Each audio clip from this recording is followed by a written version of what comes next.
قل هل يستوي الذين يعلمون والذين لا يعلمون إنما يتذكر أولو الألباب. Tafsir Sa'di, Tafsir Karimur Rahman bi Tafsir Kalamul Mannan, beliau mengatakan wadhkur, ingatlah, yaitu di dalam kitab, yaitu di dalam Al-Quran, di dalam kisah-kisah para nabi dan rasul, juga di dalam kitab-kitab yang terdahulu. Ya, fi hadzal kitab dzikri, yang memberikan peringatan. Abdana Ayyub, ingatlah dengan hambaku yang bernama Ayyub. Dan Syekh Sa'di mengatakan Allah Subhanahu wa taala memberikan panggilan dan penjelasan dengan kata-kata abdana, yaitu bi ahsani dzikri, merupakan panggilan atau ucapan yang paling baik. Wa athna alai bi ahsani sana, begitu juga Allah Subhanahu wa taala memujinya dengan pujian yang paling tinggi, yaitu abdana, yaitu seorang hamba, yaitu hamba Allah Subhanahu wa taala. Hina asabahu ad-dar, ketika datang kepadanya musibah, kemudaratan, fasabaru ala darrihi, dan dia sabar, yaitu Nabi Ayyub alaihissalam, terhadap kemudaratan yang datang kepadanya. Falam yashtaki li ghairi rabbih. Subhanallah, ini penjelasan dari Syekh Sa'di. Beliau mengatakan, ya, bagaimana bentuk kesabaran Nabi Ayyub alaihissalam. Beliau tidak pernah, ya, mencela, tidak pernah gundah gulana, tidak pernah mengeluarkan kata-kata yang tidak baik, ya, tidak pernah mengadu kepada siapapun kecuali hanya kepada Allah. Bahkan dia tidak merengek dan tidak, istilahnya, tidak merasa berat atas dia ceritakan, mungkin kepada istrinya, kepada anaknya, mengeluh, ya, bisa juga dikatakan mengeluh, selalu, ya, keluar kata-kata mengeluh. Ini tidak kita dapatkan pada diri Nabi Ayyub alaihissalam. Dan inilah bentuk contoh kesabaran. Wala laja'a illa ilaihi, beliau tidak menyandarkan dirinya ketika mendapatkan musibah tersebut kecuali hanya kepada Allah Subhanahu wa taala. Wa nada rabbahu, dan dia memanggil Rabbnya, yaitu Allah Subhanahu wa taala, da'iyan wa ilaihi la ila ghairihi syakiyan, tidak kepada siapapun, dan dia hanya berdoa kepada Allah. Nada rabbahu, ini juga menunjukkan Nabi Ayyub alaihissalam sebagaimana para nabi dan rasul adalah nabi yang bertauhid, yang menjadi suri tauladan bagi umatnya dan seluruh umat manusia, bahwa mereka adalah manusia yang terbaik, yaitu mereka tidak melakukan kesyirikan.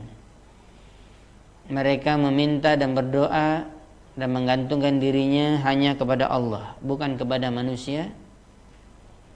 Bukan mudah mengeluh mengadu, cerita sana cerita sini dalam keadaannya yang tidak menyenangkan, tetapi dia, ya, betul-betul yakin bahwa semua yang dia dapatkan tersebut tidak ada yang bisa menyelamatkan atau mengangkat dia dari musibah kecuali Allah Subhanahu wa taala. Maka dia tidak pernah cerita kepada siapapun, dan dia tidak pernah mengadu dan mengeluh kepada siapapun kecuali hanya kepada Allah Subhanahu wa taala. Tentunya kalau kita lihat berbeda dengan kita. Makanya ini kisah Nabi Ayyub juga menjadi pelajaran bagi kita. Wahai umat Nabi Muhammad SAW, jangan kita melakukan kesyirikan, jangan kita meminta kepada selain Allah, jangan kita bergantung kepada selain Allah, jangan kita ingin terangkat dari musibah kita mengadu kepada selain Allah. Apalagi tempat kita mengadu adalah sesuatu yang, atau orang-orang yang mereka itu orang-orang yang melakukan kesyirikan seperti dukun, tukang sihir, peramal, dan yang lainnya, meminta kesembuhan ini dan itu. Ini adalah merupakan contoh kesyirikan dan bahkan syirik besar. Lihat bagaimana Nabi Ayub alaihissalam ya da'iyan ilaihi la ila ghairi syakian. Faqala Rabb, Allah mengatakan ya dia mengatakan Rabbi anni massani syaitani binusbi wa adab. Ai bi amrin masyakin wa mat'abin mu'adzab, yaitu dia mendapatkan sesuatu perkara yang dia telah diganggu oleh syaitan, ya, perkara yang menyulitkan, yang membuat dia capek, meletihkan, membuat dia terazab. Wa kana sallata ala jasadih, dan syaitan telah menguasai jasadnya, ya, fanafakha fihi hatta taqrah, ya, juga dia mengembuskan ya was-wasnya dan yang menyakitkan kepada Nabi Ayub alaihissalam. Dan semakin dia mendapatkan penyakit itu semakin parah. Begitu juga dia mendapatkan bagaimana keluarga dan hartanya juga ya rusak dan diuji oleh Allah Subhanahu wa taala di dalam harta dan anak-anaknya juga. Maka dikatakan kepadanya idribil ardha biha, maka pukullah bumi dengan kedua kakimu, hentakkan, lian ba'alaka minha ainun, supaya akan keluar mata air dari hentakan kaki kamu itu di bumi, di atas bumi, taghtasila minha wa tashrab, supaya kamu dapat ya mandi dan dapat minum. Subhanallah, air pun dia tidak dapatkan. Merupakan kebutuhan pokok, apalagi bagi orang yang sakit, ya, sehingga ini adalah perintah Allah dan Allah memberikan air sehingga dia dapat mandi dan dapat minum. Dan juga menyebabkan akan hilangnya yadhabu anka ad-dar wal adha, dan akan juga menyebabkan hilangnya darimu kemudaratan dan penyakit. Fa fa'ala dzalik, perintah Allah tersebut dia lakukan, pada anhu ad-dar, dan hilanglah penyakit darinya atau kemudaratan, dan Allah menyembuhkannya. Kalau kita mendapatkan hikmah yang besar dari bacaan ini, dari air ini menunjukkan juga air merupakan salah satu obat daripada kesembuhan dari penyakit. Sudah diteliti oleh para dokter, oleh orang pakar herbalis dan yang lainnya. Air ini merupakan sumber kehidupan, sumber kesehatan. Yang kita maksud adalah air yang safiyah, yang bersih, air putih.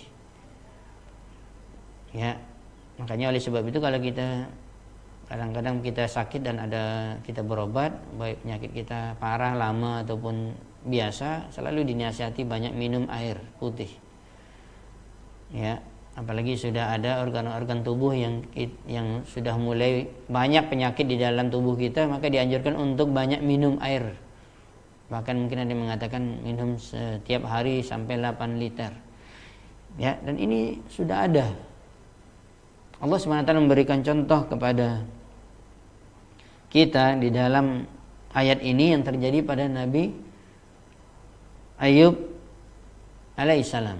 Dan juga termasuk dia diperintahkan untuk mandi. Dan kita mengatakan karena penyakit itu ada penyakit yang juga bersifat rohani, salah satunya adalah orang yang mungkin kemasukan jin. Dan itu juga salah satu terapinya adalah dia dimandikan. Ya, apalagi orang yang kena ain yang pernah juga kita sampaikan.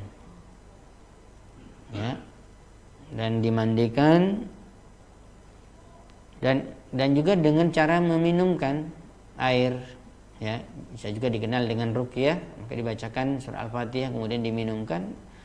Nah, biiznillah, sebagaimana Nabi SAW mempraktekkannya, banyak di antara manusia atau sahabat yang sembuh.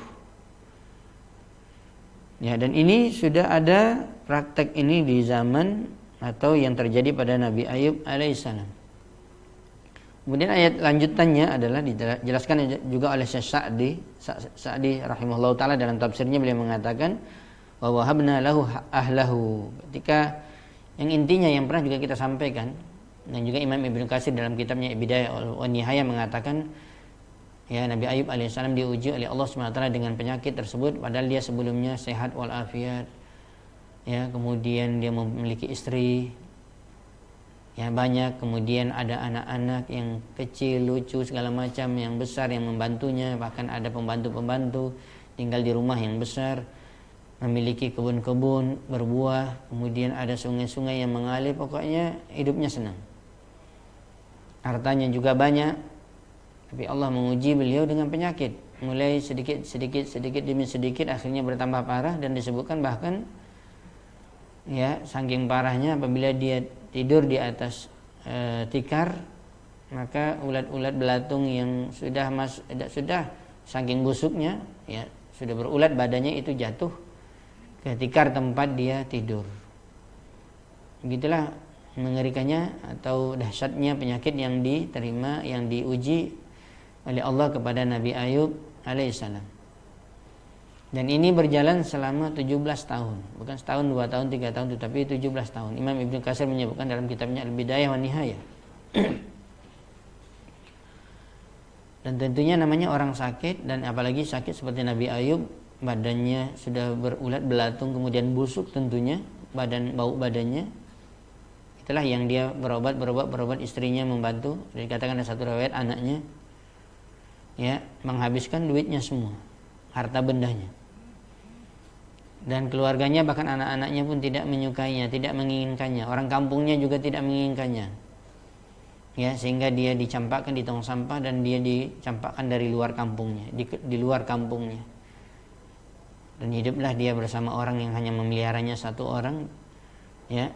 Dan ini terus dia alami, dan orang yang menjaganya ketika yaitu istrinya, ya tentunya juga mendapatkan ujian yang berat karena harus mengurus ya seorang suami yang mendapat penyakit yang begitu parah, tetapi dia ridho dan dia ingin mendapatkan pahala yang besar dari Allah Subhanahu wa taala. Bahkan di situ ada pintu surga yang akan bisa dia masuki karena dia berbakti kepada suaminya, ya, sementara yang lainnya tidak lagi mau kepadanya. Itu yang dimaksud dengan dia diuji dengan penyakit di tubuhnya, dengan kehilangan hartanya, kemudian dengan ya dijauhi oleh anak-anaknya atau orang-orang yang dekat dengannya, tetapi tetap ada ujungnya, maksudnya tetap ada ya jalan keluar walaupun sudah sampai 17 tahun dia mengalami ini. Dan Allah SWT memberikan kesembuhan. Ya, wa wahabna lahu ahlahu, bahkan Allah Subhanahu wa taala setelah dia sembuh dan dia sabar, tentunya ini adalah intinya kesabaran. Kesabaran bagi dia yang mendapatkan penyakit dan kesabaran bagi orang yang menjaga dan memelihara dan mengobatinya. Allah Subhanahu wa taala menghidupkan ya kembali keluarga-keluarganya, dalam arti kembali mereka ya bergabung, dan Nabi Ayub alaihissalam kembali mendapatkan kebahagiaannya yang dahulu pernah hilang sudah sangat lama sekali. Allah SWT bahkan kembali memberikan kekayaan kepadanya setelah hilang. Aghnahullah wa atahu malan aziman, dan Allah SWT memberikan bahkan hartanya sangat banyak kepada Nabi Ayub alaihissalam. Rahmatan minna, dalam ayat dikatakan merupakan kasih sayang dari kami. Kata Allah SWT, yaitu bi'abdina Ayub, kepada hamba kami Ayub, haitsu sabara fa'asbanahu min rahmatina. Yaitu Allah SWT memberikan hal tersebut ya balasan kepada fa'asbanahu, yaitu balasan pahala dan balasan kebaikan di dunia. Dan itu merupakan rahmat dari kami, kata Allah Subhanahu wa taala, karena dia sabar dan diberikan secara ajilan, segera, wa ajilan, dan juga dengan diberikan tahapan sampai dia kembali mendapatkan nikmat yang telah diberikan oleh Allah Subhanahu wa taala yang sebelumnya pernah hilang. Dan diingatkan oleh Allah, wa dzikra liulil albab. Ini adalah merupakan walitadzakkara ulul uqul bihalati Ayyub. Ayat ini, kata Syekh Sa'di, mengajak kita untuk berpikir, karena dikatakan merupakan peringatan atau pelajaran bagi orang-orang yang berakal berpikir. Ya, orang-orang yang diberikan oleh akal oleh Allah pikiran yang sehat, dan dia melihat bagaimana halati Ayyub, bagaimana keadaan Nabi Ayyub alaihissalam sehingga wa ya'tabiru, dia mengambil pelajaran dari kisah tersebut, fa ya'lamu, dan dia tahu anna man sabara 'ala dhar, dan orang yang membaca kisah tersebut dan mengambil faedah dari kisah tersebut, dan dia mengetahui, mereka mengetahui sesungguhnya kesabaran dari hal-hal yang menyakitkan, dari mudarat yang diberikan ujian oleh Allah kepadanya, Allah Ta'ala yusibuhu thawaban ajilan wa ajilan, Allah SWT akan memberikan balasan pahala dan balasan kebaikan segera ataupun ditunda, wa yastajibu du'aahu idza da'ah, dan juga akan kita mendapatkan bagaimana Allah SWT mengabulkan doa Nabi Ayub ketika dia berdoa. Jadi ini juga menjadi pelajaran bagi kita. Bahkan mungkin kita katakan orang-orang yang dalam keadaan sakit, apalagi parah, ya, banyaklah berdoa kepada Allah Subhanahu wa taala. Berdoa bukan hanya untuk kesembuhan, supaya sehat, supaya segar kembali, tetapi ada yang lebih besar yang perlu dipikirkan oleh orang yang sakit, dan insya Allah orang yang sakit itu doanya lebih dekat kepada Allah, karena hatinya itu penuh dekat kepada Allah daripada orang yang sehat, sehingga dia betul-betul khusyuk dalam berdoa dan mengharapkan 100% bantuan pertolongan dari Allah Subhanahu wa taala, sehingga ini kesempatan bagi dia berdoa. Berdoalah untuk kebahagiaan akhirat, jangan hanya dipikirkan dunia, jangan hanya dipikirkan masalah kesehatannya, itu penting iya, tetapi juga ada doa yang lain, itu supaya dimasukkan ke dalam surga, diberikan kesabaran, diberikan pahala yang banyak, diangkat derajat oleh Allah SWT semakin tinggi, ya, dan dihapuskan dosa-dosanya. Dan inilah sebenarnya hakikat seorang itu mendapatkan ujian dari penyakit tersebut.